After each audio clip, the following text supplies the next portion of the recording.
আসসালামু আলাইকুম ওয়া রাহমাতুল্লাহি ওয়া বারাকাতুহু নাহমাদুহু ওয়া নুসাল্লি আলা রাসূলিহিল কারীম আম্মা বা'দু ফাআউযু বিল্লাহি মিনাশ শাইতানির রাজীম বিসমিল্লাহির রহমানির রহিম। আদম আলাইহিস সালাম তিনি হচ্ছেন আবুল বাশার, মানবমণ্ডলীর আদি পিতা।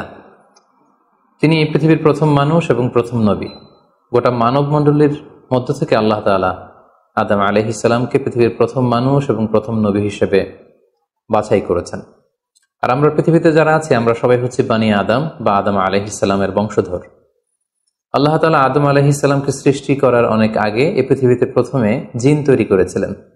আল্লাহ তাআলা ইরশাদ করছেন, ওয়াল জান্না খলাকনাহু মিন ক্বাবলু মিন নারিস সামুম।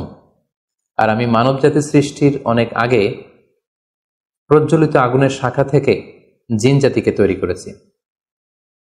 আল্লাহ তাআলা যখন আদম আলাইহিস সালামকে সৃষ্টি করবেন বলে চিন্তা করলেন, আল্লাহ তাআলা সিদ্ধান্তটি ফেরেশতাদের সাথে শেয়ার করলেন। আল্লাহ তাআলা বললেন, ইন্নী জাআইলুন ফিল আরদি খলিফা। ওহে ফেরেশতারা, আমি পৃথিবীতে আমার রিপ্রেজেন্টেটিভ, আমার প্রতিনিধি হিসেবে মানুষ তৈরি করতে যাচ্ছি। যেহেতু জিন জাতিরা পৃথিবীতে আদম আলাইহিস সালামের আগেই অনেক রক্তপাত করেছিল, বিশৃঙ্খলা সৃষ্টি করেছিল, সেই অভিজ্ঞতার আলোকে সেই ডিসকাশনে আল্লাহ তাআলার সাথে ফেরেশতাদের ডিসকাশনে ফেরেশতারা তাদের মতামত পেশ করলেন। তারা বললেন তাদের অভিজ্ঞতার আলোকে, ক্বালু আতাজআলু ফিহা মান ইউফসিদু ফিহা ওয়া ইয়াসফিকুদ দিমা। অর্থাৎ, হে আল্লাহ, আপনি কি এমন কোন জাতি তৈরি করবেন যারা পৃথিবীতে ফাসাদ সৃষ্টি করবে, ক্যাওস করবে, রক্তপাত করবে? নাহনু নুসাব্বিহু বিহামদিকা ওয়া নুকদ্দিসু লাক। আমরা তো আপনার তাসবিহ পড়ি, আপনার প্রশংসা করি, আমরাই তো ভালো, কেন আপনি আবার মানুষ বানাতে যাবেন? আল্লাহ তাআলা বললেন, ইন্নী আ'লামু মা লা তা'লামুন। যে হে ফেরেশতারা, আমি এমন কিছু জানি যেটা তোমরা জানো না। আল্লাহ তাআলার এই সিদ্ধান্তের কথা যখন তিনি ফেরেশতাদেরকে জানিয়ে দিলেন যে আমি মানুষ বানাতে যাচ্ছি, অতঃপর আল্লাহ তাআলা তার সিদ্ধান্ত অনুযায়ী তিনি মানুষ তৈরি করলেন। আদম আলাইহিস সালাম হচ্ছে পৃথিবীর সর্বপ্রথম মানব। তিনি আদম আলাইহিস সালামকে মাটি থেকে তৈরি করেছেন।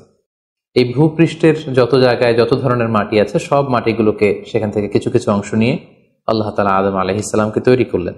আল্লাহ তাআলা ইরশাদ করছেন, ইন্নী খালিকুম বাশারাম মিন তিন। নিশ্চয় আমি মানব জাতিকে মাটি থেকে তৈরি করেছি। এজন্য বলা হয়ে থাকে মাটির মানুষ, বা আদম হচ্ছে মাটির তৈরি। বেসিকলি আমরা সবাই আমাদের মা এবং বাবা থেকে তৈরি হয়েছি, তাদের স্পার্ম থেকে, ওভাম থেকে। যেহেতু মানুষের এই বীর্য বা স্পার্মটি আমাদের খাবার দাবারের একটা শক্তিরস বা নির্যাস, এবং আমাদের খাবার দাবার ফলমূল এগুলো আসে বেসিকলি মাটি থেকে, সেই দিকে ইঙ্গিত করে আমাদেরকে বলা হয় যে আমরাও হচ্ছি মাটির তৈরি। আদম আলাইহিস সালামকে আল্লাহ তাআলা সরাসরি মাটি থেকে তৈরি করলেন, এবং এই সৃষ্টি প্রক্রিয়ার তিনটি ধাপ ছিল। প্রথমত আল্লাহ তাআলা মাটিগুলোকে এঁটেল মাটিতে রূপ দিলেন, যেটাকে কোরআন বলেছে তিনুন লাজিব। তারপর সেই এঁটেল মাটিতে আল্লাহ তাআলা বৃষ্টি বর্ষণ করলেন, ফলে সেটা হয়ে গেল হামাইম মাসনুন, মানে কাদামাটি। এরপর কাদামাটির সে দলা দিয়ে আল্লাহ তাআলা সেখানে হিট দিলেন, প্রচন্ড তাপ দিলেন। তাপ দিয়ে সেই মাটির দলাটিকে তিনি বানালেন সলসলিন কাল ফখর, ঠনঠনে পোড়া মাটি। এবং সেই ঠনঠনে পোড়া মাটির যে কাঠামো, আল্লাহ তাআলা আদম আলাইহিস সালামের স্ট্রাকচার দিলেন, কাঠামো দিলেন, এবং সেই কাঠামোর ভেতরে আল্লাহ তাআলা রুহের ফুৎকার দিলেন। আল্লাহ বললেন, ফাইযা সাওয়াইতুহু ওয়া নাফাখতু ফীহি মির রূহি। যখন আমি আদমকে তৈরি করলাম, তখন then I breathed into him my spirit. আমি তার ভেতরে আমার রুহের ফুৎকার দিলাম। ফলে আদম আলাইহিস সালাম জীবিত মানুষ হিসেবে সর্বপ্রথম আবির্ভূত হল। আমরা যদি সহিহ বুখারীর দিকে তাকাই, তাহলে দেখব যে সহিহ বুখারীতে সাইয়েদনা আদম আলাইহিস সালামকে যখন আল্লাহ তাআলা তার আকৃতি দিয়েছেন, অবয়ব দিয়েছিলেন, তার হাইট কত ছিল, কত লম্বা তিনি ছিলেন, সে ব্যাপারে সহিহ বুখারীতে এসেছে, ওয়াকানা তুলহু সিত্তুনা যিরাআন, 60 বিঘত তিনি লম্বা ছিলেন। আমাদের হাতের এই কনুই থেকে আঙ্গুল পর্যন্ত এই জায়গাটিকে বলা হয় 1 বিঘত। সেই হিসেবে তিনি ছিলেন 60 বিঘত লম্বা, 60 কিউবিট। এবং সহিহ মুসলিমের একটি বর্ণনা থেকে আমরা জানতে পারি, জুমার দিন আল্লাহ তাআলা আদম আলাইহিস সালামকে তৈরি করেছিলেন। ইয়াউমুল জুমআতি ফীহি খুলিকা আদম। জুমার দিনে আল্লাহ তাআলা আদম আলাইহিস সালামের সৃষ্টি প্রক্রিয়া এটাকে তিনি সম্পন্ন করেছেন। আদম আলাইহিস সালামকে তৈরি করার পরে আল্লাহ তাআলা ফেরেশতাদেরকে এবং আদম আলাইহিস সালামকে একসাথে করে একটি মক টেস্ট নিলেন। সেখানে আল্লাহ তাআলা তাদের সবাইকে কিছু শব্দের নাম শিক্ষা দিলেন।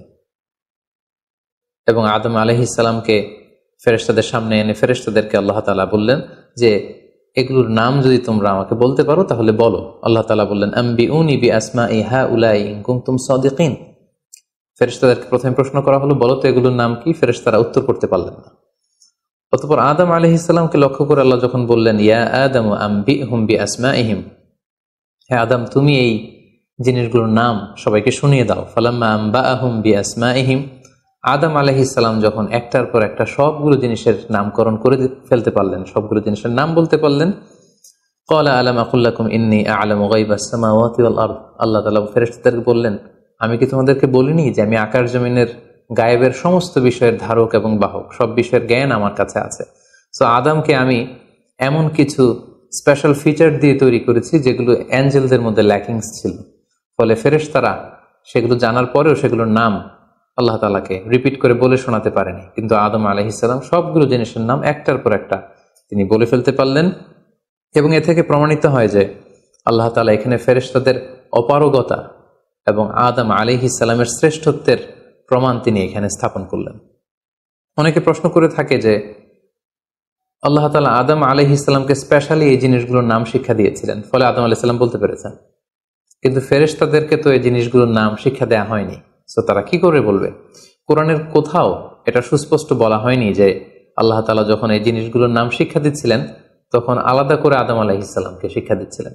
বরং এমনও হতে পারে যে শেখানোর প্রক্রিয়াটি যখন চলছিল তখন ফেরেশতা এবং আদম তারা সকলেই উপস্থিত ছিল, কিন্তু আদম আলাইহিস সালামকে আল্লাহ তাআলা এমন কিছু মানবিক বৈশিষ্ট্য স্পেশাল ফিচার দিয়ে তৈরি করেছেন যার ফলে তিনি এগুলোর উত্তর করতে পেরেছিলেন। কিন্তু ফেরেশতাদের মধ্যে বিষয়গুলো না থাকার কারণে ফেরেশতারা সেগুলোর উত্তর করতে পারেনি। ফেরেশতাদের সামনে আদম আলাইহিস সালামের শ্রেষ্ঠত্বের প্রমাণ হওয়ার পরে আল্লাহ তাআলা সকল ফেরেশতাদেরকে আদেশ করলেন যে তোমরা আদম আলাইহিস সালামকে একটা সম্মানসূচক সেজদা দাও, যেটাকে অনারারি প্রস্ট্রেশন বলে। আল্লাহ তাআলা বললেন উসজুদু লি আদম ফাসাজাদু ইল্লা ইবলিস আবা ওয়াস্তাকবারা ওয়া কানা মিনাল কাফিরিন। আল্লাহ তাআলা আদেশ দেওয়ার সাথে সাথেই সকল ফেরেশতারা সেজদা দিল। আসলে এই সেজদাটা কেমন ছিল আমরা জানি না। আমরা সাধারণত রুকু করলে we just bow down our head just little bit, আমরা আমাদের মাথা একটু নিচু করি। আমরা যখন সেজদা দেই আমরা আমাদের কপাল মাটিতে ছুঁয়ে দেই, এটা হচ্ছে আমাদের সেজদা। কিন্তু ফেরেশতাদের সেজদা আসলে আদতে কেমন ছিল আমরা জানি না। এজন্য ফেরেশতাদের কোনো বিষয়, জিনদের কোনো বিষয়, এটা যদি আমরা আমাদের মতো করে কল্পনা করি এটা ভুল হবে। বরং যেভাবে সেজদা দেওয়ার দরকার ছিল ফেরেশতারা ঠিক সেভাবেই আদম আলাইহিস সালামকে সেজদা দিয়েছেন। কিন্তু এই সেজদাটি ইবাদতের সেজদা নয়, কারণ ইবাদত হিসেবে সেজদা দেওয়া যাবে শুধুমাত্র কেবলমাত্র আল্লাহ তাআলাকে।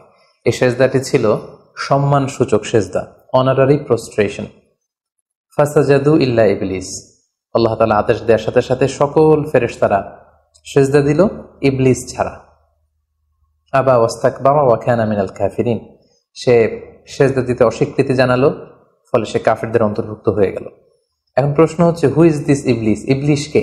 এতক্ষণ পর্যন্ত আমরা আল্লাহ তাআলার সাথে ফেরেশতাদের ডিসকাশন, শেয়ারিং শুনেছি। আদম আলাইহিস সালামকে হঠাৎ করে সৃষ্টি করলেন, কিন্তু নাও এ নিউ ক্যারেক্টার অ্যাপিয়ার্ড, নতুন একটি ক্যারেক্টার চলে এসেছে, সেটা হচ্ছে ইবলিস। ইবলিস হচ্ছে এক মহাজ্ঞানী সত্তা, যে হচ্ছে কানা মিনাল জিন। কোরআন আমাদেরকে কনফার্ম করেছে কানা মিনাল জিন্নি ফাফাসাকা আন আমরি রাব্বি। ইবলিস বা শয়তান বেসিক্যালি জিন জাতির অন্তর্গত। আমরা আমাদের আদম আলাইহিস সালামের আলোচনার শুরুতেই বলেছি যে আল্লাহ তাআলা মানব সৃষ্টির আগে এই পৃথিবীতে জিন তৈরি করেছিলেন। ইবলিস হচ্ছে সেই জিনের অন্তর্গত। সে ইবাদতে এত বেশি পরিশ্রমী ছিল, সে বেশি বেশি ইবাদত করতে করতে আল্লাহ তাআলার প্রিয় সত্তায়, প্রিয় ভাজনে পরিণত হয়েছে। ফলে আল্লাহ তাআলা তার স্ট্যাটাসকে অনেক হাই করে দিয়েছেন এবং ফেরেশতাদের সাথে থাকবার সুযোগ করে দিয়েছিলেন। তাকে আল্লাহ তাআলা এতটাই সম্মান দিয়েছিলেন, সে চাইলেই আল্লাহ তাআলার সাথে সরাসরি কথা বলতে পারত। কিন্তু আল্লাহ তাআলা যখন আদম আলাইহিস সালামকে সেজদা দেওয়ার আদেশ করলেন, সবাই সেজদা দিল ইবলিস ছাড়া। আল্লাহ তাআলা এ পর্যায়ে ইবলিসকে জিজ্ঞেস করলেন মা মানাআকা আল্লা তাসজুদা ইয আমারতুক, হে ইবলিস কিসে তোমাকে বাধা দিল সেজদা দিতে? কেন তুমি সেজদা দিলে না? সবাই যেখানে সেজদা দিল তুমি কেন সেজদা দিলে না? ইবলিস তখন উত্তরে বলল আনা খায়রুম মিনহু খালাকতানি মিন নার ওয়া খালাকতাহু মিন তিন। আমি আদমের চাইতে শ্রেষ্ঠ। সে আল্লাহর সাথে আর্গুমেন্ট দিতে শুরু করলো, লজিক দিতে শুরু করলো। সে যদি অন্তত এতটুকু বলতো যে আল্লাহ আপনি কেন আমাকে সেজদা দিতে বলছেন, আমি এটার সিগনিফিকেন্স, এটার কারণ জানতে চাই, অথবা আল্লাহ আমি ভুল করে ফেলেছি, আপনি আমাকে ক্ষমা করুন, এর কোনোটাই না করে সে আল্লাহর সাথে আর্গুমেন্ট দিতে লাগলো। আর্গুমেন্টেটিভ একটা অ্যাটিটিউড তার মধ্যে গ্রো করলো। সে বলল, খলাকতানি মিন নার ওয়া খলাকতাহু মিন তিন, আপনি আমাকে সৃষ্টি করেছেন আগুন থেকে, আদমকে সৃষ্টি করেছেন মাটি থেকে। আগুন হচ্ছে ঊর্ধ্বমুখী, আগুনের লেলিহান শিখা দাউ দাউ করে উপরের দিকে উঠতে থাকে, আর মাটির চাকা ঢিলা, ছেড়ে দিলে নিচে পড়ে যায়। সো ঊর্ধ্বমুখী কোনো জিনিস তো নিম্নমুখী কোনো জিনিসের কাছে নত হতে পারে না, আমি কেন সেজদা দেব? সে যখন আল্লাহ তাআলার কাছে এইভাবে যুক্তিতর্ক স্থাপন করলো, আল্লাহ তাআলা তার র্যাঙ্কিংকে নষ্ট করে দিলেন। আল্লাহ বললেন যে তুমি বিতাড়িত, অভিশপ্ত, লাঞ্ছিত এবং ধিক্কৃত।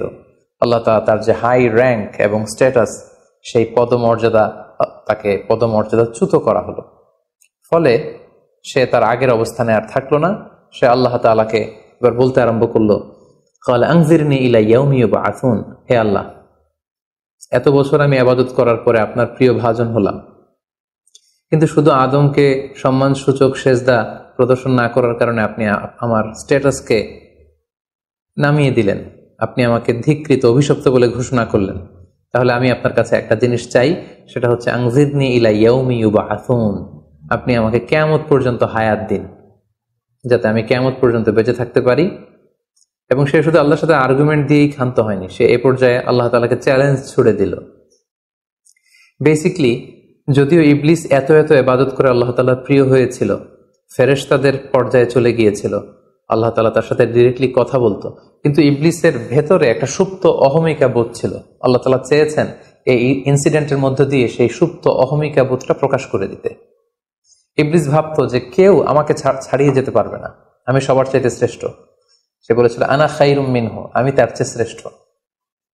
তার ভেতরে যে সুপ্ত অহমিকা বোধ, এই যে অ্যারোগ্যান্স, এই যে ইগোইস্টিক সমস্যা, আল্লাহ তাআলা চেয়েছেন এই ঘটনার অবতারণা ঘটিয়ে ইবলিসের ভেতরকার এই অহমিকা বোধকে প্রকাশ করে দিতে, এবং সেটাই ঘটেছে। এবার সে আল্লাহ তাআলাকে চ্যালেঞ্জ দিয়ে বলল যে আল্লাহ, আপনি আমাকে কিয়ামত পর্যন্ত হায়াত দিন, লা আকউদান্না লাহুম সিরাতাকাল মুস্তাকিম, আপনার এই আদম সন্তান, বনি আদমের যারা পৃথিবীতে আসবে, তারা কি করে জান্নাতে যায় সেটা আমি দেখে নেব। আমি সিরাতুল মুস্তাকিমের সামনে বসে থাকবো, যাতে করে তারা সরল সঠিক পথ পেতে না পারে, তারা যাতে সত্যের পথে থাকতে না পারে। আমি তাদেরকে সুম্মা লাআতিয়ান্নাহুম মিন বাইনি আইদিহিম ওয়া মিন খালফিহিম ওয়া আন আইমানিহিম ওয়া আন শামাইলিহিম, সামনে থেকে, পেছন থেকে, ডান দিক দিয়ে, বাঁ দিক দিয়ে, সব দিক দিয়ে আমি তাদেরকে কুমন্ত্রণা দিব, ধোঁকা দিব, টেম্পটেশন দিব, হুইসপারিং করব। ওয়ালা তাজিদু আকসারাহুম শাকিরিন, আপনি তাদেরকে শুকরগুজার কৃতজ্ঞ বান্দাদের অন্তর্ভুক্ত পাবেন না। আল্লাহ তাআলা বললেন, লামান তাবিআকা মিনহুম লাআমলাআন্না জাহান্নামা মিনকুম আজমাইন, তুমি আমাকে চ্যালেঞ্জ দিচ্ছ, ঠিক আছে, আমিও তোমার চ্যালেঞ্জ নিলাম, চ্যালেঞ্জ অ্যাকসেপ্টেড। তোমাকে এবং তোমাকে যারা ফলো করবে, ফলোয়ারদেরকে, তাদের সবাইকে দিয়ে আমি জাহান্নামকে পরিপূর্ণ করব। আল্লাহ তাআলা ইবলিসকে কিয়ামত পর্যন্ত হায়াত দিলেন, তার চ্যালেঞ্জ গ্রহণ করলেন, এবং ইবলিসও তার মিশন এবং ভিশন ফিক্স করে নিল যে যে আদমের কারণে আজকে আমি এতটা ধিক্কৃত, অভিশপ্ত, লাঞ্ছিত, সে আদমকে এবং সে আদমের সন্তানদেরকে, বনি আদমকে আমি জাহান্নামে ঢুকানোর আগ পর্যন্ত ক্ষান্ত হব না। এবং আল্লাহ রাসূল সাল্লাল্লাহু আলাইহি ওয়াসাল্লাম বললেন যে ইন্না শাইতানা ইয়াজরি মিনাল ইনসানি মাজরাদ দাম, মানুষের রক্ত প্রবাহের সাথে ইবলিস মিশে যেতে পারে, সেখানে যে সে কুমন্ত্রণা দিতে পারে। সেই ঘটনার পর থেকে আল্লাহ তাআলার সৃষ্টির, দুইটি শক্তিশালী সৃষ্টির মধ্যে তৈরি হয়ে গেল চিরশত্রুতা, চিরবিদ্বেষ, চিরদ্বন্দ্ব, শয়তান আর বনি আদম। আদম আলাইহিস সালামকে যখন সেজদা করতে বলা হলো, সবাই সেজদা করলো, কিন্তু ইবলিস সেজদা করলো না।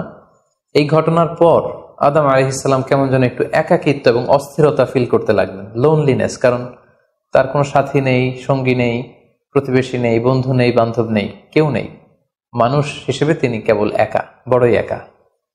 তার এই অস্থিরতা, তার এই একাকিত্ব, তার এই লোনলিনেসকে আল্লাহ তাআলা বুঝতে পেরে তার একজন সঙ্গিনী তৈরি করলেন। তিনি হচ্ছেন হাওয়া আলাইহিস সালাম, এই পৃথিবীর প্রথম মানবী। এবং আল্লাহ তাআলা বললেন, ওয়াজআলা মিনহা যাওজাহা লিয়াসকুনা ইলাইহা, আল্লাহ তাআলা তার থেকেই তার একজন সাথী, তার সঙ্গিনী তৈরি করলেন, যার সান্নিধ্যে যে স্থির হতে পারে, সে প্রশান্তি পেতে পারে। অন্যত্র আল্লাহ তাআলা বলছেন, খালাকা মিনহা যাওজাহা ওয়া বাসসা মিনহুমা রিজালান কাসীরা ওয়া নিসাআ। আল্লাহ তাআলা আদমের মধ্য থেকেই তার সাথীকে বা তার জোড়াকে অর্থাৎ হাওয়াকে তিনি তৈরি করলেন, এবং এই আদম আর হাওয়া থেকে গোটা বিশ্বের সকল মানব মণ্ডলীকে তিনি তৈরি করেছেন। আদম আলাইহিস সালামের কোন জায়গা থেকে হাওয়া আলাইহিস সালামকে তৈরি করা হয়েছে? সহিহ বুখারীতে এসেছে, খুলিকনা মিন তিলা, পাঁজরের হাড় থেকে। আদম আলাইহিস সালামের বাম পাঁজরের উপর দিকের বাঁকা হাড় থেকে আল্লাহ তাআলা হাওয়া আলাইহিস সালামকে তৈরি করেছেন। হাওয়া শব্দটি এসেছে আরবি শব্দ হাই থেকে। হাই মানে জীবিত, প্রাণবন্ত। যেহেতু জীবন্ত আদম থেকে ওনাকে সৃষ্টি করা হয়েছে, তাই তাকে হাওয়া বলা হয়। অথবা আদম আলাইহিস সালাম হাওয়া আলাইহিস সালামের সঙ্গ পেলেই তিনি উজ্জীবিত হয়ে ওঠেন, প্রাণোচ্ছল হয়ে ওঠেন, এজন্য ওনাকে হাওয়া বলা হয়।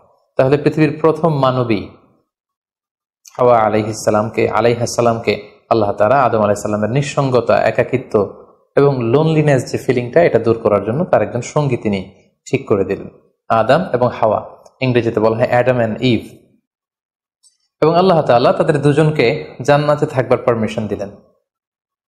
আল্লাহ তাআলা বললেন, ওয়াকুলনা ইয়া আদম উসকুন আনতা ওয়া যাওজুকাল জান্নাহ। আদম, তুমি আর তোমার স্ত্রী বা তোমার সঙ্গিনী দুজনে মিলে জান্নাতে থাকো। তবে এক্ষেত্রে কিছু ডুজ এন্ড ডোন্টস আছে, কিছু ওয়ার্নিং আছে, কিছু প্রিকশন আছে। সেটা হচ্ছে ওয়াকুলা মিনহা রাগাদান হাইসু শি'তুমা। এই বাগানে, এই জান্নাতের যেখান থেকে মনে যায় তৃপ্তি সহকারে তোমরা উভয়ে খাও, কিন্তু ওয়ালা তাকরাবা হাযিহি শাজারাতা ফাতাকুনা মিনাল যালিমিন। জান্নাতের যেখান থেকে মনে যায় তোমরা খেতে পারো, পান করতে পারো, ঘুরে বেড়াতে পারো, আনন্দ উৎসব করতে পারো, কিন্তু ওয়ালা তাকরাবা হাযিহি শাজারা, এই গাছের ফল খাবে না। Be aware of this tree, এই গাছের কাছেও যাবে না। যদি যাও, যদি খাও, তাহলে ফাতাকুনা মিনাল যালিমিন, তোমরা জালিমদের অন্তর্ভুক্ত হয়ে যাবে। তাহলে আল্লাহ তাআলা আদম এবং হাওয়াকে জান্নাতে থাকার সুযোগ দিলেন, সেখানে কি করা যাবে কি করা যাবে না সেটা বাতলে দিলেন, ডুজ এন্ড ডোন্টস দিলেন এবং ওয়ার্নিং দিয়ে দিলেন। কিন্তু তারপর যেটা ঘটলো সেটা হচ্ছে, আমরা জানি যে ইবলিস কিন্তু তার মিশন এবং ভিশনকে ফিক্স করে নিয়েছে যে সে আদমকে গুমরা করেই ছাড়বে, ধোকা দিয়েই ছাড়বে।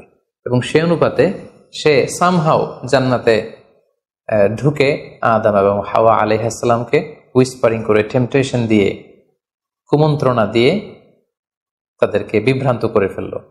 কোরআন বলছে, ফাওয়াসওয়াসা লাহুমা শাইতান লিইউবদিয়া লাহুমা মা উরিয়া আনহুমা মিন সাওআতিহিমা।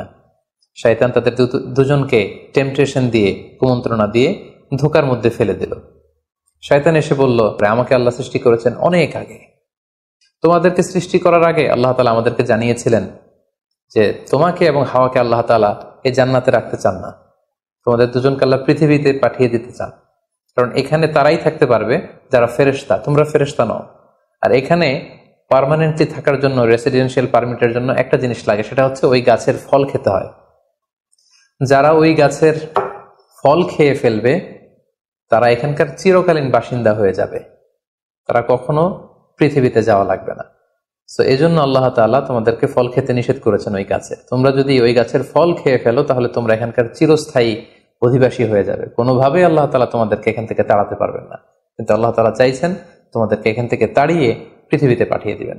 আমি তোমাদেরকে কসম করে বলছি, আমি তোমাদের ওয়েল উইশার, শুভাকাঙ্ক্ষী।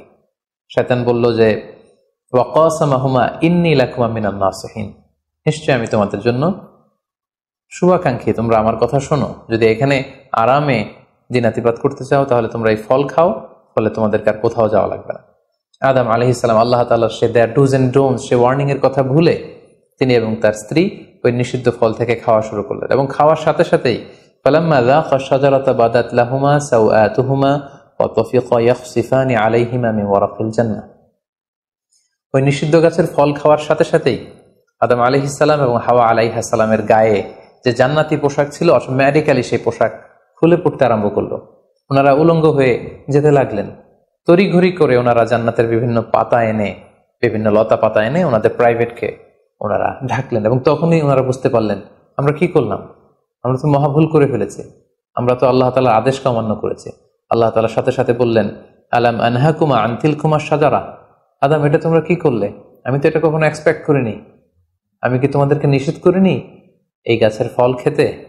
এবং আমি কি তোমাদেরকে বলে দেইনি যে ইন্না শাইতানা লাকুম আদুউম মুবিন, শয়তান তোমাদের সুস্পষ্ট চিরশত্রু? কেন তোমরা এই কাজটা করলে? আদম আলাইহিস সালাম এবং হাওয়া আলাইহিস সালাম ওনারা লজ্জিত হলেন, ওনাদের কাজের জন্য ওনারা লজ্জিত হলেন। আল্লাহ তাআলা বলছেন, ওয়ালাকাদ আহিদনা ইলা আদামা মিন ক্বাবলু ফানাসিয়া ওয়া লাম নাজিদ লাহু আজমা। আমি আদমকে ওসিয়ত করেছিলাম যে এই কাজটি তুমি করো না, কিন্তু আদম আলাইহিস সালাম ভুলে গিয়েছেন।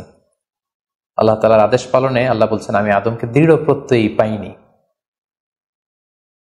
ফলে আদম আলাইহিস সালাম এবং হাওয়া আলাইহিস সালাম ওনারা নিজেদের ভুল বুঝতে পারলেন এবং অনুতপ্ত হলেন, লজ্জিত হলেন, আল্লাহ তাআলার কাছে ক্ষমা চাইতে লাগলেন। আল্লাহ তাআলা তাদেরকে ক্ষমার কিছু বাক্য শিখিয়ে দিলেন। ফাতালাক্কা আদামু মির রাব্বিহি কালিমাত, কিছু বাক্য শিখিয়ে দিলেন। সেই বাক্যগুলো কি ছিল? সেগুলো ছিল, রব্বানা যালামনা আনফুসানা ওয়া ইল্লাম তাগফির লানা ওয়া তারহামনা লানাকুনান্না মিনাল খাসিরিন। হে আল্লাহ, আমরা জুলুম করে ফেলেছি আমাদের নাফসের উপর, আমরা ভুল করেছি। আপনি যদি আমাদেরকে ক্ষমা না করেন, যদি রহম না করেন, আমরা তো ক্ষতিগ্রস্তদের অন্তর্ভুক্ত হয়ে যাব।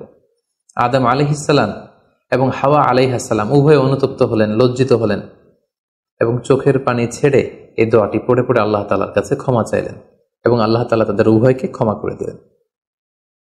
এবার আল্লাহ তাআলা তাদের দুজনকে বললেন, যেহেতু তোমরা আমার আদেশকে মান্য করতে পারোনি, সেজন্য তোমাদেরকে পৃথিবীতে চলে যেতে হবে। ইহবিতু বা'দুকুম লিবা'দিন আদু, তোমাদেরকে পৃথিবীতে নামিয়ে দেয়া হলো। ওয়ালাকুম ফিল আরদি মুস্তাকাররু ওয়া মাতাউন ইলা হিন, এই পৃথিবী হবে তোমাদের আবাসস্থল। এই পৃথিবীতে অনেক জীবন উপকরণ তোমাদের জন্য থাকবে। ফিহা তাহিয়াউন ওয়া ফিহা তামুতুন ওয়া মিনহা তুখরাজুন, you live there, you die there, and you will be resurrected from there. তোমরা পৃথিবীতে বসবাস করবে, পৃথিবীতেই তোমাদের মৃত্যু হবে এবং এই পৃথিবীর কবর থেকেই, মাটি থেকেই তোমাদেরকে আবার আমি পুনরুত্থান করব। And this is my decision. Adam আলাইহিস সালাম এবং হাওয়া আলাইহিস সালাম পৃথিবীর প্রথম মানব এবং মানবীকে জান্নাত থেকে আল্লাহ তাআলা পৃথিবীতে নামিয়ে দিলেন এবং আল্লাহ বললেন যে তোমাদেরকে নামিয়ে দিয়ে আমি ক্ষান্ত হচ্ছি না। ফাইম্মা ইয়াতিয়ান্নাকুম মিন্নি হুদান, আমার গাইডেন্স তোমাদের কাছে আসবে। ফামান তাবিআ হুদায়া ফালা ইয়াযিল্লু ওয়ালা ইয়াশকা, আমার দেয়া পথ নির্দেশিকা এবং গাইডেন্স যারা মেনে চলবে তারা কখনো পথভ্রান্ত হবে না, তারা কখনো গোমরা হবে না। অতঃপর আল্লাহ তাআলা তাদের দুজনকে পৃথিবীতে নামিয়ে দিলেন। আদম এবং হাওয়া কোথায় নামিয়ে দিলেন, এ ব্যাপারে ঐতিহাসিকদের মধ্যে মতভেদ পাওয়া যায়। কিছু কিছু ঐতিহাসিকগণ বলেন যে আদম আলাইহিস সালামকে মক্কা এবং তায়েফের মাঝখানে দাহনা নামক একটা জায়গা আল্লাহ নামিয়ে দিয়েছেন। কোনো কোনো বর্ণনা মতে পাওয়া যায় যে আদম আলাইহিস সালামকে আল্লাহ তাআলা ইন্ডিয়ান সাবকন্টিনেন্টে শ্রীলঙ্কার সিংহাল নামক একটা জায়গায় পাঠিয়েছেন এবং তারা সেখানে অ্যাডামস পিক নামে একটি পাহাড়ের কথা বলে থাকেন, যেখানে আদম আলাইহিস সালামের ফুটপ্রিন্ট বা পায়ের ছাপ সংরক্ষিত আছে বলে অনেক ঐতিহাসিকগণ মত প্রকাশ করেছেন।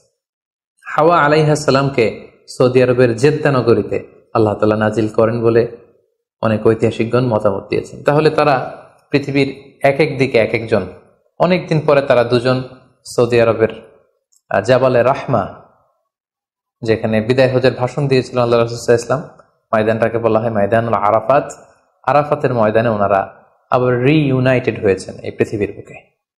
সম্মানিত, শুধু এ পর্যায়ে আমরা জানবো how was the life of Adam and Eve on earth. এই পৃথিবীতে আদম আলাইহিস সালাম এবং হাওয়া আলাইহিস সালামের একেবারে পৃথিবীর শুরুর দিকের জীবন পরিক্রমাটা কেমন ছিল। হাউ ওয়াজ দেয়ার লাইফ, কিভাবে তারা তাদের জীবন অতিবাহিত করেছেন। আমরা জানি যে তাদের দুজনের মাধ্যমেই হিউম্যান হিস্ট্রি শুরু হয়েছিল, মানব ইতিহাস। তাদের জীবন পরিক্রমাটা কিছুটা ভিন্ন, আমাদের চাইতে ভিন্ন, যেহেতু তারাই পৃথিবীর প্রথম মানব এবং মানবী। তাদের কোনো প্রতিবেশী নেই, তাদের কোনো বন্ধু বান্ধব নেই, পৃথিবীতে আর কোনো মানুষ তাদের আশেপাশে ছিল না, শুধু তারাই। তো সেক্ষেত্রে এক আল্লাহ তাআলার ইবাদত ছাড়া তাদের মৌলিক যে কাজটা ছিল সেটা ছিল পপুলেশন, কাল্টিভেশন অ্যান্ড কনস্ট্রাকশন।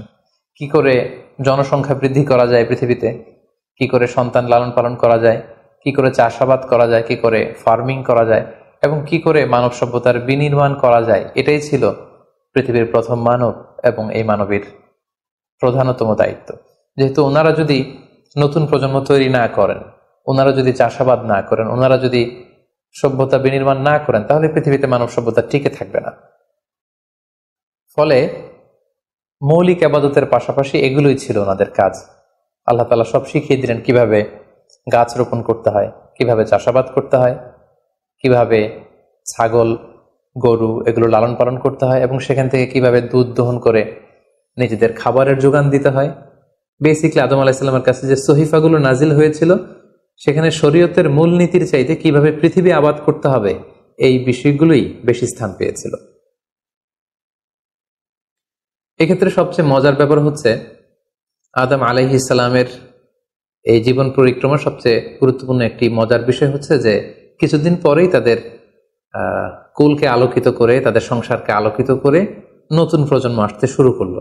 এবং আদম আলাইহিস সালাম এবং হাওয়া আলাইহিস সালামের মাধ্যমে যে সন্তানরা পৃথিবীতে আসতো তারা ছিল অলওয়েজ টুইন বেবি বা যমজ সন্তান হিসেবে আসতো। সর্বপ্রথম আল্লাহ তাআলা তাদেরকে একটি সন্তান, একটি ছেলে সন্তান এবং একটি মেয়ে সন্তান দিয়ে ধন্য করলেন এবং তারা তাদের নাম রাখলেন, ছেলেটির নাম রাখলেন কাবিল, মেয়েটির নাম রাখলেন আকলিমা। এবং তারপরের বছর আবারও হাওয়া আলাইহিস সালাম গর্ভবতী হয়ে সন্তান জন্ম দিলেন।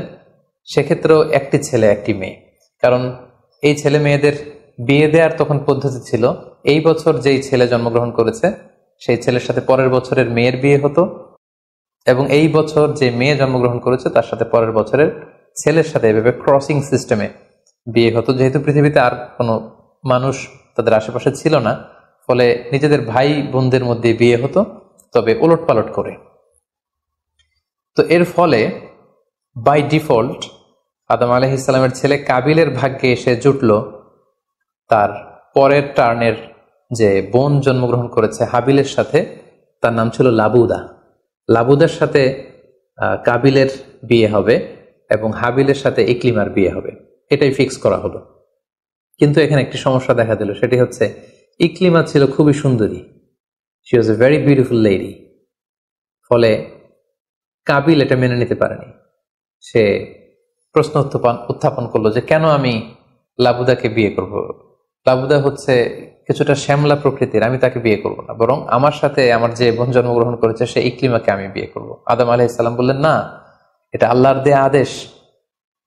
তোমার সাথে তোমার যে যমজ বোন জন্মগ্রহণ করেছে তাকে তুমি বিয়ে করতে পারবে না, বরং তোমার পরে হাবিল এবং লাবুদা যে জন্মগ্রহণ করেছে সে লাবুদা হবে তোমার স্ত্রী, এবং তোমার সাথে তোমার যে বোন আকলিমা জন্মগ্রহণ করেছে সে আকলিমা হবে হাবিলের স্ত্রী।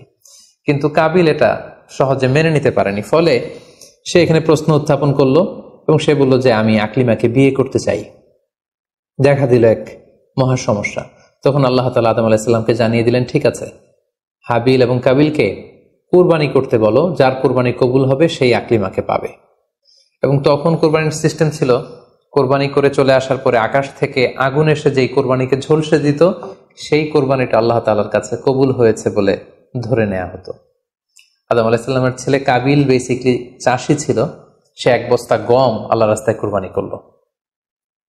আর হাবিল সে মেষ চড়াতো, ছাগল চড়াতো, সে একটি বকরি জবাই করে আল্লাহ রাস্তায় কুরবানি করলো। এবং তারা অপেক্ষা করতে লাগলো যে কার কুরবানি কবুল হয়। দেখা গেল আকাশ থেকে আগুন এসে হাবিলের বকরি বা ছাগলটাকে ঝলসে দিয়েছে, কিন্তু কোনো আগুন এসে কাবিলের গমের বস্তাকে বা গমের স্তূপকে ঝলসে দেয়নি। ফলে প্রমাণিত হলো যে হাবিলের কুরবানি আল্লাহ তাআলার দরবারে কবুল হয়েছে এবং আল্লাহ তাআলার দেয়া আগের বিধান অনুযায়ী হাবিলই আকলিমাকে বিয়ে করার সুযোগ পাবে। এই কথাটি আল্লাহ তাআলা খুব সুন্দর করে কোরআনুল কারীমে উল্লেখ করেছেন। আল্লাহ বলছেন, ফাতুকুব্বিলা মিন আহাদিহিমা ওয়া লাম ইউতাকাব্বাল মিনাল আখার। তাদের একজনের কুরবানি কবুল হলো, আরেকজনেরটি হলো না। ফলে হাবিল আকলিমাকে বিয়ে করার সুযোগ পেল। কিন্তু কাবিল এতে আরো প্রচন্ড জেলাসি ফিল করতে লাগলো। সে হিংসায় জ্বলে পুড়ে অত্যন্ত রেগে গিয়ে বলল, লা আক্তুলান্নাক, হাবিল আমি তোমাকে হত্যা করব, তোমাকে হত্যা করে হলেও আমার সুন্দরী বোন আকলিমাকে আমি ছিনিয়ে নিব। তখন হাবিল বলতে লাগলো যে লাইম বাসাত্তা ইলাইয়া ইয়াদাকা লিতাকতুলানি মা আনা বিবাসিতি ইয়াদি ইলাইকা লিআকতুলাক। অর্থাৎ, হে কাবিল, তুমি যদি আমাকে হত্যা করতে অগ্রগামী হও, হাত বাড়াও, আমি আমার হাতকে বাড়াবো না তোমাকে আঘাত করার জন্য। কারণ তুমি যদি আমাকে হত্যা করো তাহলে আমার পাপ, তোমার পাপ সবটাই তোমার ঘাড়ে বর্তাবে, আর আমি এত বড় পাপ কাজ কখনোই করতে চাই না। কাবিল এই কথাতেও ক্ষান্ত না হয়ে সে হত্যা করতে উদ্ধত হলো এবং সে তার কথা মতো তার ভাই হাবিলের উপর চড়াও হয়ে আক্রমণ করে তার আপন ভাই হাবিলকে সে হত্যা করে ফেলল। কোরআন বলল, ফাকাতালাহু ফাসবাহা মিনাল খাসিরিন। কাবিল হাবিলকে হত্যা করে ফেলল। প্রতিহিংসার অনলে জ্বলে পুড়ে শয়তানের কুমন্ত্রণায় পৃথিবীর প্রথম হত্যাকাণ্ড, the first murder ever in the world, পৃথিবীর প্রথম হত্যাকাণ্ড সংঘটিত হলো। এবং হত্যাকারী ছিল আদম আলাইহিস সালামের ছেলে কাবিল, এবং এই পৃথিবীর প্রথম নিহত মানুষের নাম হচ্ছে হাবিল। সহিহ বুখারীতে আল্লাহ রাসূল সাল্লাল্লাহু আলাইহি ওয়াসাল্লাম ইরশাদ করেছেন, আউয়ালু মান সান্নাল কতলা। কাবিল হচ্ছে ওই ব্যক্তি যে পৃথিবীতে সর্বপ্রথম হত্যার ট্র্যাডিশন চালু করেছে। কাবিলের আগে কেউই পৃথিবীতে হত্যাকাণ্ড ঘটায়নি, ফলে হাবিল হচ্ছে পৃথিবীর প্রথম শহীদ বা প্রথম নিহত মানুষ। এবং কাবিল যেহেতু এই হত্যার ট্র্যাডিশন করেছে, এই মার্ডারের ট্র্যাডিশন করেছে, ফলে পৃথিবীতে যারাই এই বিচার বহির্ভূত হত্যা বা অন্যায়ভাবে কাউকে হত্যাকাণ্ডের সাথে জড়িত হবে, তার একটি পার্সেন্টেজ গুণা কিয়ামত পর্যন্ত কাবিলের ভাগেও এটি যেতে থাকবে। এখন যে মজার ব্যাপারটি ঘটেছে সেটি হচ্ছে, কাবিল যখন হাবিলকে আক্রমণ করেছে, হাবিলকে নিহত করেছে, হত্যা করার পরে হাবিল লাশ হয়ে শুয়ে রইল। কারণ কাবিল যখন হাবিলকে আক্রমণ করেছে, হাবিলের গা থেকে যখন ব্লিডিং হয়েছে, সে ছটফট করতে করতে এক পর্যায়ে মারা গেল। কিন্তু মারা যাওয়া কাকে বলে এটাও পৃথিবীর কেউ জানতো না। কাবিল নিজেও বুঝতে পারেনি যে এইভাবে আমি আঘাত করলে হাবিল এইভাবে মরে যাবে, তার ব্লিডিং হবে। মৃত্যু কি এটা তারা জানে না, কারণ এই পর্যন্ত এই পৃথিবীতে কেউ তো মারা যায়নি। ফলে সে দেখলো যে কিছুক্ষণ আগে আমার ভাই হাবিল আমার সাথে কথা বলছিল, এখন হাবিল আর কথা বলে না, চুপ করে শুয়ে আছে, নড়ে না চড়ে না। কাবিল তার ভাইকে কাঁধে নিয়ে ঘুরতে লাগলো। কি করবে? সে কথা বলে না কেন? কারণ এটা যে মৃত্যু, দিস ইজ দ্য ডেথ, এটা তাদের জানা ছিল না। এবং তার ভাইয়ের লাশকে সে কি করবে সে নিজে বুঝতে পারছিল না। তখন হাবিলকে শিক্ষা দেওয়ার জন্য আল্লাহ তাআলা একটি কাককে পাঠালেন। ফাবাআসাল্লাহু গুরাবান ইয়াবহাসু ফিল আরদি লিউরিয়াহু কাইফা ইউয়ারি সাওআতা আখি। দুটি কাক এসে একটি কাক আর একটি কাককে হত্যা করলো, এবং হত্যাকারী কাকটি তার ঠোঁট দিয়ে তার পা দিয়ে মাটি খুঁড়ে গর্ত করে সেই গর্তের ভেতরে মৃত কাকটিকে ফেলে আবার মাটি দিয়ে ঢেকে ফেললো। এই দৃশ্যটি হাবিল দেখে বুঝতে পারলো যে কাবিল দেখে বুঝতে পারলো আমাকেও একই কাজ করতে হবে। কাবিল তখন মাটি খুঁড়ে তার ভাই হাবিলকে মাটি চাপা দিয়ে পৃথিবীর প্রথম ফিউনারাল বা বারিফাইং এর যে সিস্টেম, কবর দেওয়ার যে প্রক্রিয়া, এটা তিনি সারলেন।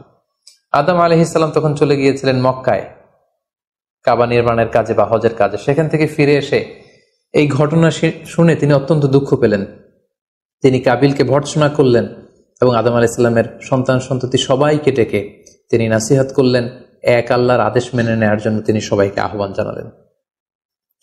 হাবিলের পরবর্তীতে আল্লাহ তাআলা ইওয়াদান আন হাবিলের পরিবর্তে তিনি শীস আলাইহিস সালামকে আদম আলাইহিস সালামের ছেলে হিসেবে পৃথিবীতে দান করলেন। হাওয়া আলাইহিস সালামের কোল জুড়ে পৃথিবীতে আসলো শীস, এবং তার সাথে তার টুইন বোন হাজুরা পৃথিবীতে আসলো।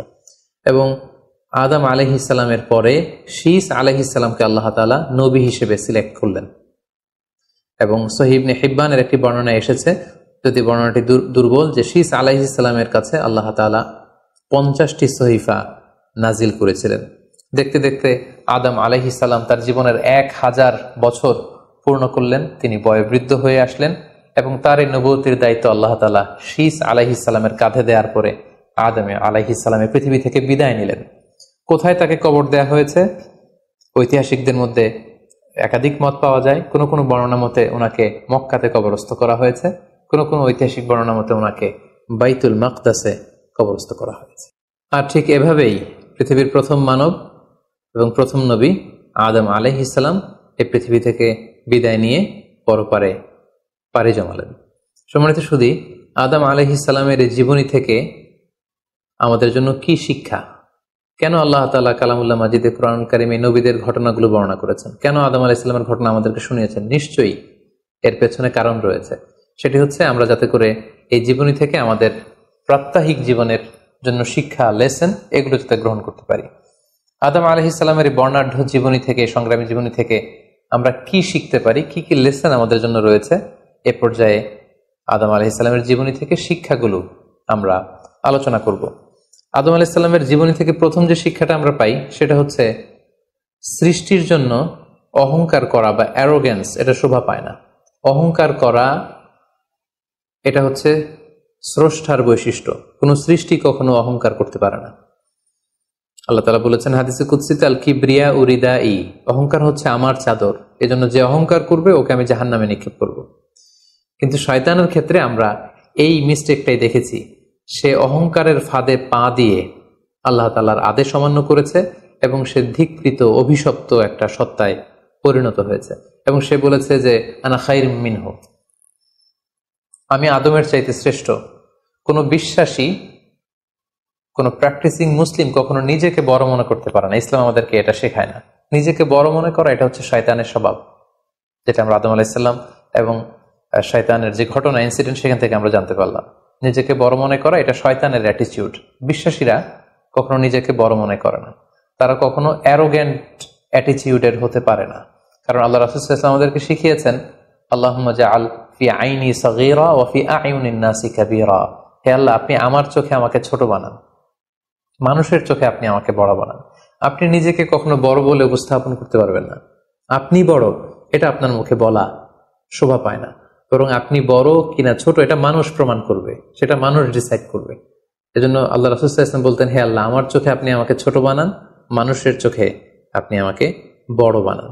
তাহলে আদম আলাইহিস সালাম এবং ইবলিসের এই ঘটনা থেকে আমরা প্রথম যে শিক্ষাটা পাই সেটা হচ্ছে আমরা যেন কখনো আমাদের অন্তরে অহমিকা বোধ লালন না করি, আমরা যেন এই ইগোইস্টিক সমস্যাতে না ভুগি, আমরা কখনো যেন অহংকারী না হই, বরং আমরা যেন বিনয়ী হতে পারি। বিনয়ী বান্দাদেরকে আল্লাহ তাআলা পছন্দ করেন। নিজেকে বড় মনে করা এটা হচ্ছে শয়তানের স্বভাব, এবং সে নিজেকে বড় মনে করেই চির অভিশপ্ত হিসেবে চিহ্নিত হয়েছে। আদম আলাইহিস সালামের ঘটনা থেকে আরো একটি শিক্ষা আমরা যেটি পাই সেটি হচ্ছে শয়তানের প্রথম মিশন ছিল মানুষের দেহ থেকে পোশাক খুলে ফেলা। রিপিট, আমি আবারও বলছি, মানুষের দেহ থেকে পোশাক খুলে ফেলা, নগ্নতা বা অশ্লীলতা, এটা হচ্ছে শয়তানের প্রধান হাতিয়ার। আমরা এই ঘটনা থেকে জেনেছি যে আদম আলাইহিস সালাম এবং হাওয়া আলাইহিস সালাম তারা যখন ওই নিষিদ্ধ গাছ থেকে ভক্ষণ করলেন, তারা যখন নিষিদ্ধ ফলটি খেয়ে ফেললেন, সাথে সাথে জান্নাতের পোশাক তাদের দেহ থেকে খুলে পড়ে গিয়েছে। এবং কেন আদম আলাইহিস সালাম এবং হাওয়া আলাইহিস সালামকে শয়তান ওয়াসওয়াসা দিয়েছিল? সূরা আরাফে আল্লাহ বলছেন, লিউরিয়াহুমা সাওআতিহিমা, যাতে করে তাদের প্রাইভেট, তাদের লজ্জাস্থান প্রকাশিত হয়ে পড়ে। তাহলে আমরা এই ঘটনা থেকে আরো যে শিক্ষাটি পাই সেটি হচ্ছে নগ্নতা এবং অশ্লীলতা হচ্ছে শয়তানের প্রধান হাতিয়ার। বর্তমানে আমরা সেটাই দেখতে পাচ্ছি যে শয়তান আমাদের পোশাককে খাটো করতে যাচ্ছে। দিনকে দিন আমাদের পোশাকের ধরন এমন হতে যাচ্ছে, বিশেষ করে আমাদের বোনদের বা নারীদের পোশাকের দিকে যদি আমরা তাকাই, এটা ছোট হতে হতে এমন একটা পর্যায়ে চলে যাচ্ছে, এর মাধ্যমে কিন্তু এই নিউডিটি বা নগ্নতা এবং অশ্লীলতার ছড়াছড়ি আমাদের সমাজে খুব বেড়ে গিয়েছে। এবং এটা ছিল শয়তানের প্রধান হাতিয়ার। আমাদের আদি পিতা এবং আদি মাতাকে এই নগ্নতা এবং অশ্লীলতার মাধ্যমেই, তাদের দেহ থেকে পোশাক খোলার মাধ্যমে কিন্তু শয়তান প্রথম তার শত্রুতা প্রকাশ করতে পেরেছিল। এবং কারা আসলে আমাদের শত্রু, কে আমার শত্রু, কে আমার বন্ধু, এটা আমাদেরকে জানতে হবে। আল্লাহ তাআলা খুব সুস্পষ্টভাবে কোরআনে বলেছেন যে ইন্নাহু লাকুম আদুউম মুবিন, তোমরা শয়তানের পদাঙ্ক অনুসরণ করো না, কারণ শয়তান হচ্ছে তোমাদের সুস্পষ্ট শত্রু। সো কে আমার বন্ধু, কে আমার শত্রু, এ ব্যাপারে যেন আমরা সুস্পষ্ট একটি ধারণা পেতে পারি। এই জন্য কোরআন আমাদেরকে জানিয়েছে শয়তান হচ্ছে আমাদের প্রকাশ্য শত্রু। আদম আলাইহিস সালামের এই স্টোরি থেকে আমরা আরো একটি শিক্ষা পাই, সেটা হচ্ছে আল্লাহ তাআলা যখন জান্নাতে আদম এবং হাওয়া আলাইহিস সালামকে থাকার সুযোগ দিলেন, আল্লাহ বললেন ওয়ালা তাকরাবা হাযিহিশ শাজারা, খবরদার, যেটা মনে চায় খাও, কিন্তু ওই গাছের কাছেও যেও না।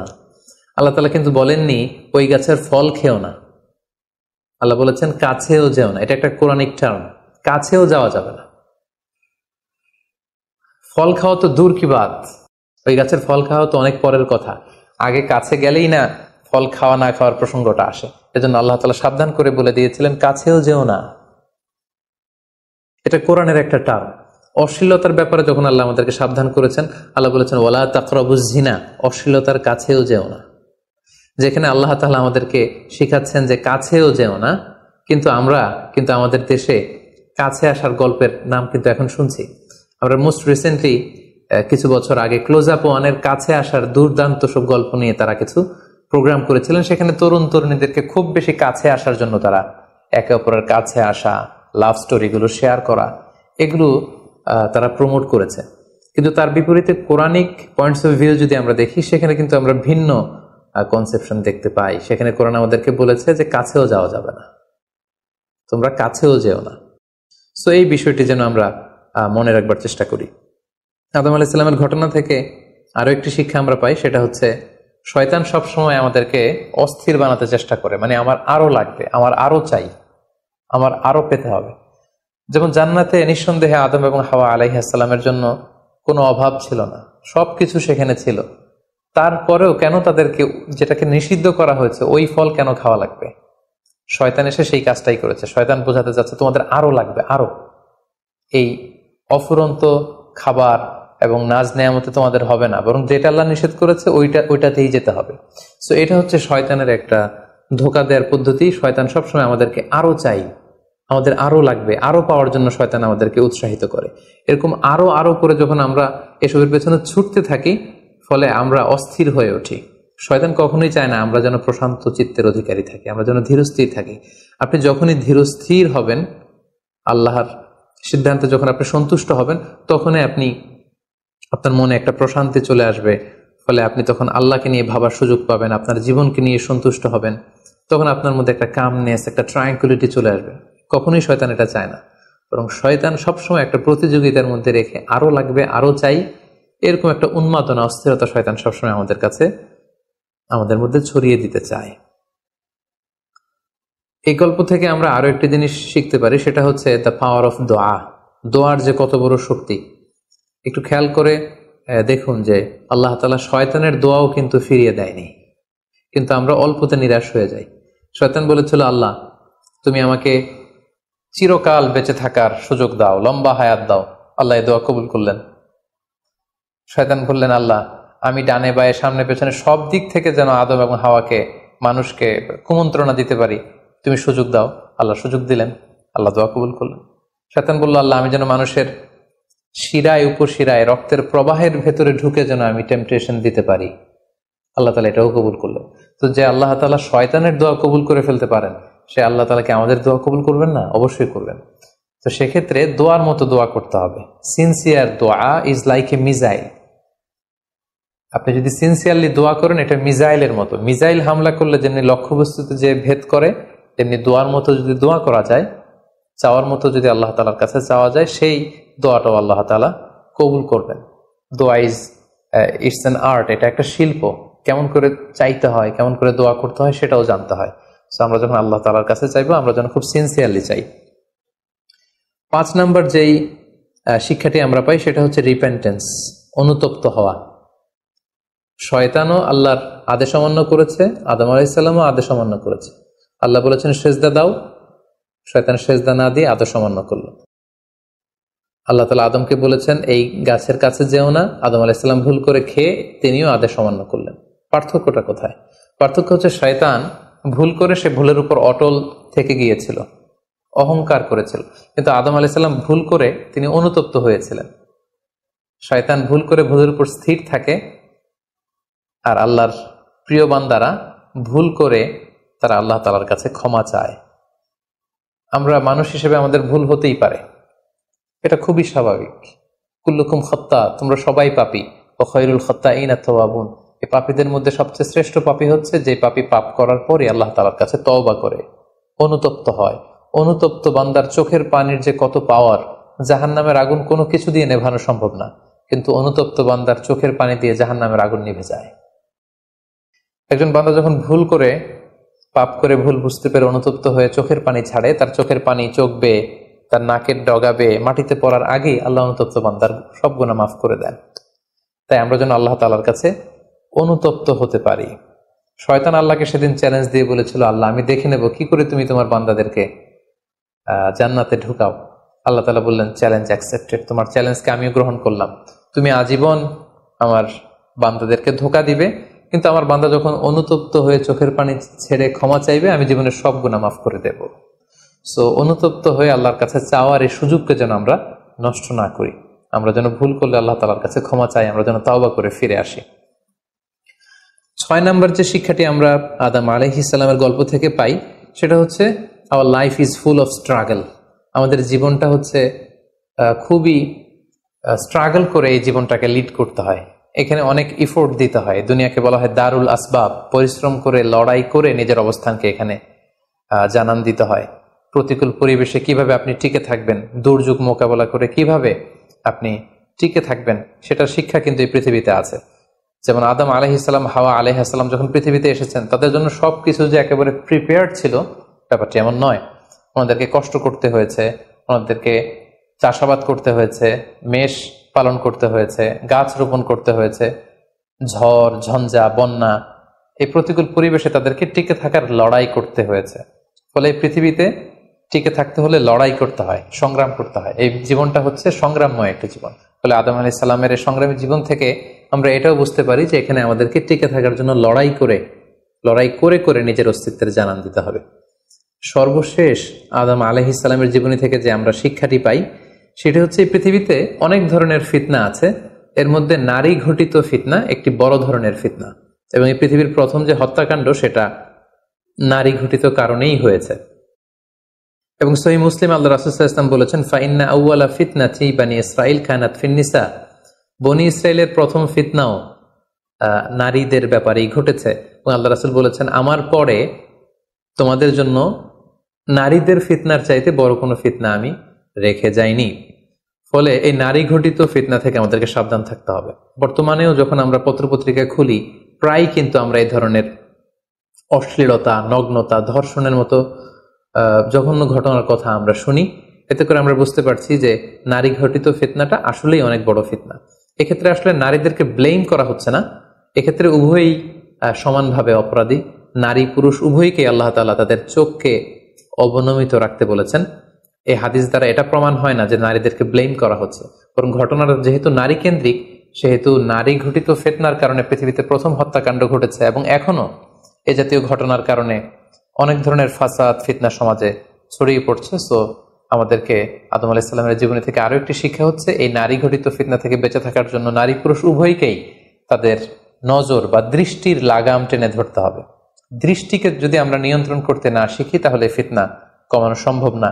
আল্লাহ রাসূল সাল্লাল্লাহু আলাইহি ওয়াসাল্লাম বলেছেন, আন-নাযার সাহমুন মিন সিহামি ইবলিস, দৃষ্টি হচ্ছে শয়তানের বিষ মাখানো তীরবানের মধ্য থেকে একটি তীর। এই বিষ মাখানো তীর দিয়ে শয়তান নারী পুরুষকে কাবু করে অশ্লীলতার পথের দিকে নিয়ে যায়। সম্মানিত শুধু এই ছিল আদম আলাইহিস সালামের সংগ্রামী জীবন কাহিনী, এবং ওনার জীবনী থেকে আমাদের জন্য কিছু লেসন বা শিক্ষা। আল্লাহ তাআলা আমাদের সবাইকে নবীদের রেখে যাওয়া পথ এবং মতে, তাদের অনুসৃত পথে আমাদেরকে পরিচালিত করুক। আসসালামু আলাইকুম